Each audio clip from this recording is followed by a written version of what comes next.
Voilà donc la partie arrière du château avec sa façade Renaissance, donc en vis-à-vis de la digue.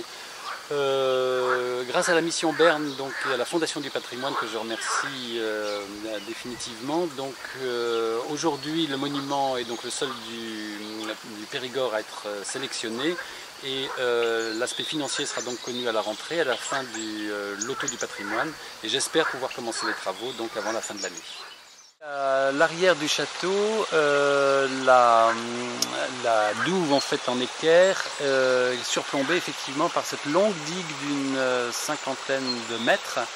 qui se termine tout à fait au bout par une sorte de petite maisonnette en pierre qui est la source d'origine du château, qui est là depuis 2000 ans et qui est une eau potable que nous buvons toujours et qui explique effectivement l'implantation humaine ici. Pour autant, la douve est également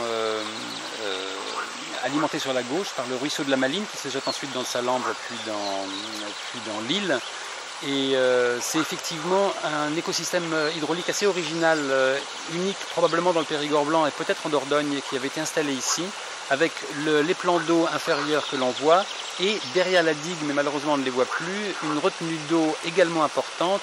qui permettait justement avec deux niveaux d'avoir de l'eau tout le temps. Et la digue donc avait été installée très anciennement, vraisemblablement déjà dès le Moyen-Âge, pour séparer justement les deux plans, le plan d'eau supérieur du plan d'eau inférieur. Et sa grande originalité en fait, et ça on l'a découvert il y a 2 ans, c'est qu'au niveau de l'eau, les pierres noires un peu plus grosses en fait, et qui moi naïvement me semblaient être simplement des grosses pierres pour faire un socle et construire une digue dessus, en fait, après diagnostic il y a 2 ans du service régional d'archéologie de la DRAC de Bordeaux, se sont avérées être,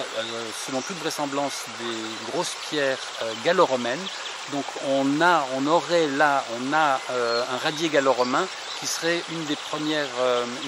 présences effectivement physiques justement des vestiges gallo-romains que l'on cherche depuis pas mal d'années.